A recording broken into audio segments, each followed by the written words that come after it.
Sir Rafi, magandang gabi sa inyo. May concern lang po ako kasi po kakakuha lang namin kanina ng pera sa TUPAD. Tapos yung nagbigay sa amin noon ng code sa Palawan, isa sa may-ari ng inuupahan namin at saka staff po siya ni Paul Arcadi. Ngayon po, ang sabi sa amin, pag na-withdraw na namin yung pera, 1,000 na daw yung kukunin namin. Yung 6,500 daw, ibigay sa kanila para daw yun sa kay Mayor. Yun po yung sabi. Tapos po, hindi ko po matanggap yun kasi po yung pera na po yun, yung makukuha ko, itulong ko po sana sa tiyuhin ko na may gouty po, hindi na po nakakalakad.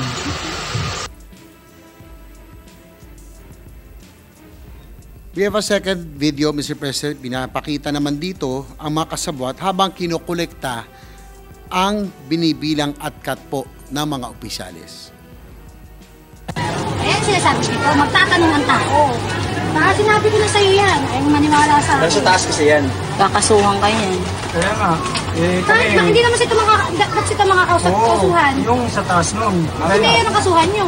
yung mawak nito, kasi pupunta sa dulo ito mag-iimbestiga yung dulo niya. Oo nga, pero hindi, tama sa akin, hindi ko na kayo ng Oo, tama yun. Basta ko dyan. Hindi ko pa nakuha. Hindi po. Ay, lahat ng pero, nakabagay. Kaya nga, sila nga mayroong ginotsa kasi G. Meron din ako, hindi ko lang ako. Pwede natin ilakad dyan sa nakakataas. Alam mo kasi pinakamano dyan, kahit pa paano, hindi tayo ng trabaho, nagkakaroon naman tayo. Pero alam mo, kinukonsinti natin sila. Yun na yung sinabi ko eh. Alam mo, maling-mali yan. Yun na sinabi ko kay Tom. Lahat ng politiko, Parang sinabi ganyan. mong, kinonsinti Ito, ng 1,000. mayor sa pagnanakaw. Oo. Basta hindi tayo nagdakaw sila. Eh, gano'n na rin yun, kumain tayo yan sa nakaw. Hindi, pero sila kasi sa atin maliit lang eh. Maliit na kasalanan lang. Hindi tayo, hindi ko. O, isa pa. Ipabilang mo muna dyan.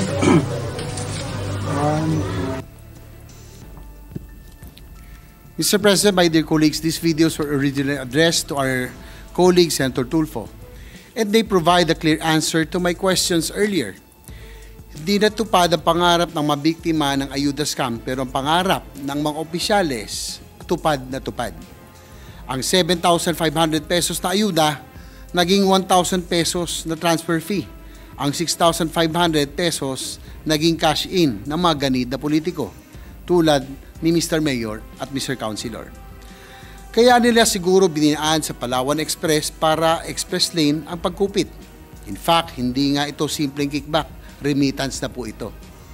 But all jokes aside, Mr. President, this is not the first time that TUPAD has been mired in controversy. And no less than the Commission on Audit noted major irregularities in the program in 2021 and 2022.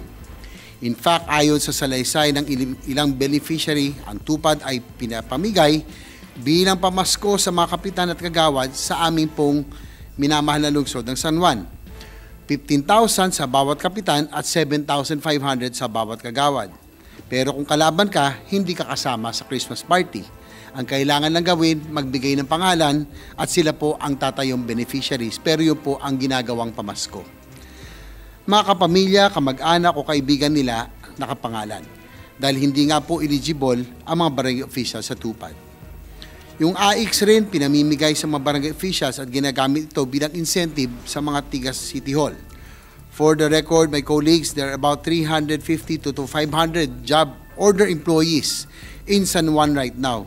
Dati po wala na ho kaming job orders, pero ito po karamihan ay for political accommodation. And these ayuda scams are even worse in the countryside.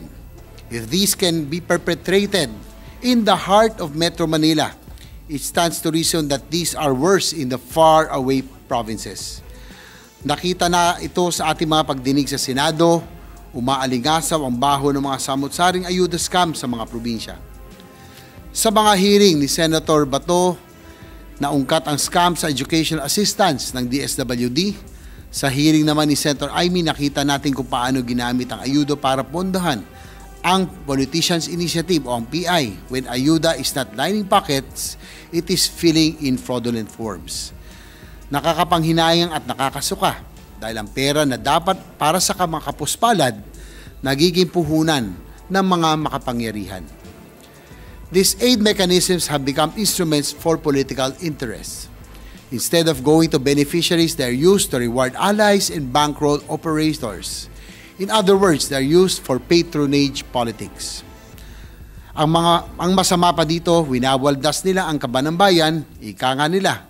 Pinakamasarap sa politika ay ang ipamigay mo ang pera na hindi sa iyo, pero ikaw, sa iyo napupunta ang pagkapogi.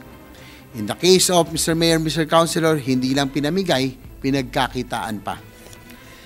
Nakalungkot rin, Ginoong Pangulo, when you factor in the ballooning fiscal cost of these social protection programs in the past decade.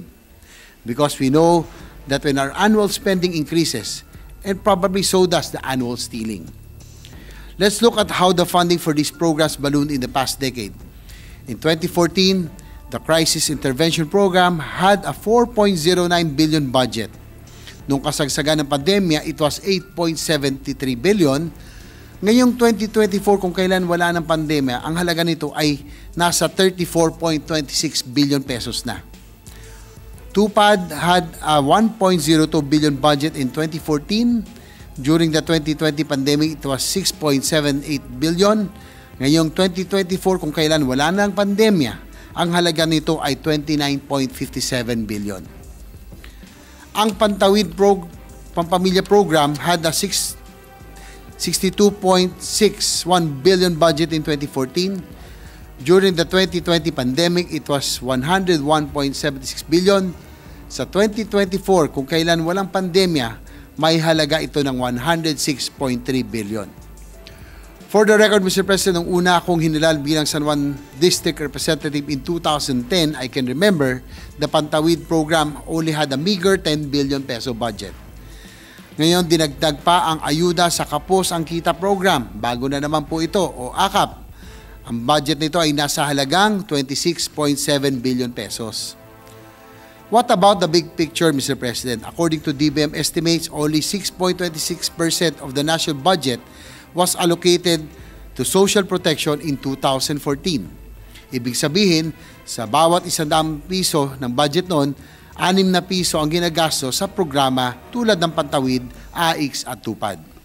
In contrast, 12 out of every 100 pesos in the national budget will be spent for social protection in 2024, and that amounts to 745.67 billion pesos in taxpayers' money. These alarming increases require important questions. First, are these still temporary interventions, or are they dole-outs which encourage dependency? Sabi nga nung isang kasabwat, kahit di tayo nagtrabaho, nagkakaroon tayo ng pera. Hindi na yata ito crisis intervention kung taon-taon pumipila ang mga benepisaryo. This assistance program should only be a temporary measure. Dapat may exit mechanism which will connect beneficiaries to employers and jobs. And in the long term, we should focus on generating decent and fulfilling jobs instead of pouring billions into emergency employment programs. Just like what we have just sponsored earlier, the Bulacan Airport and Economic Zone. Yan po ang mga dapat nating ginagastusan because it will really produce genuine and inclusive growth and jobs. In fact, when I was mayor of San Juan in 2007, we had the lowest poverty rate of 2.97 among all municipalities. We achieved this because we generated jobs for all our residents. On the national level, we can generate jobs by spending on infrastructure like roads, ports, and railways. This will spread growth to the countryside and generate decent and fulfilling jobs for all Filipinos. For the record, Mr. President, just 1/4 of that 745.67 billion amount could have funded the whole 163.7 billion peso railway program for 2024. To remind the body, the bulk of the rail budget for this year is now under the unprogrammed fund. It could have funded the 639-kilometer PNR long haul, which is worth 175.32 billion. That project could have cut the travel time to Bicol from 12 hours to just 6 hours. and more importantly, that could have created growth nodes, growth areas along the way, and again, provided jobs and opportunities to a lot of people from Laguna, Quezon, Batangas, all the way to Bicol. It could have paid for phase 1 of the Mindanao Railway Project, which is worth 81.7 billion pesos. And it could have bankrolled phase 1 of the Metro Manila Subway that alone could transport 370,000 passengers per day and help avert the Carmageddon in our national capital. And that 745.67 billion could have built several kilometers of new roads and several classrooms with 3 floors each. To conclude, my dear colleagues, the scams perpetrated by politicians do not just bankrupt our nation's wallet, they also break our nation's spirit. They make us turn against each other instead of working together to build a stronger nation. And that is the rot which sinks deepest. As a great man once said, the most damaging crimes against society are those perpetrated by hoodlums in suits and hoodlums in barong Tagalog. Hindi po nandito yon. But we have a chance to make it right. We have an opportunity to change welfare as I know it. To borrow from the great Lee Kuan Yew, we can build a fair society and not just a welfare state. We should dole out opportunities and not entitlements. We can do that by building better and more infrastructure. We can spread growth to the countryside.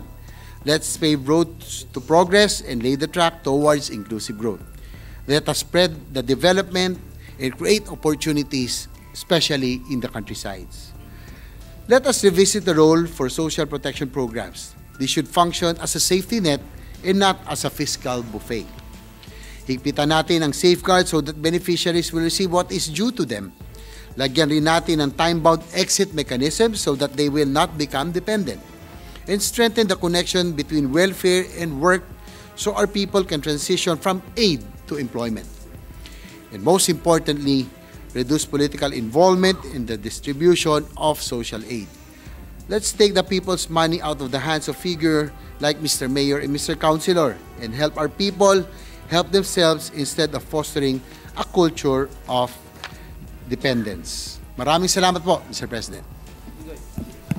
Thank you very much. Thank you, Your Mr. Honors. President. Can I just make a quick comment? Please, Mr. President. There is a special place in hell for people who use the funds for the poor and the needy for corruption. Dapat yung mga yung balasubas na yan ay makulong. And I hope that we act on this. The Senate takes a clear role on this para maparusahan natin kung sino man ay mga pakanan nitong pangungurakot, Your Honors. Again, there's a special place in hell for these rotten people.